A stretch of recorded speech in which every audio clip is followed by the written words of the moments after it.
Alright guys, Motor Toys here. So just wanted to introduce the new Traxxas MAXX. So just picked one of these up a couple days ago. It's still basically bone stock. We've done a few things so far. We did the LED light kit, we did the Castle cat packs, and then put an IC5 on the ESC.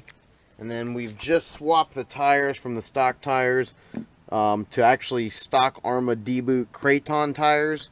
So we're going to throw the GPS on, do a little 4S speed run. As you can see, we're on a 4S SMC graphene 120C, 6000 mAh. We're going to do a speed run with the body on. Again, bone stock gearing on 4S just to see what it does. And we're going to do an onboard view, so we're going to put the GoPro on. Alright guys.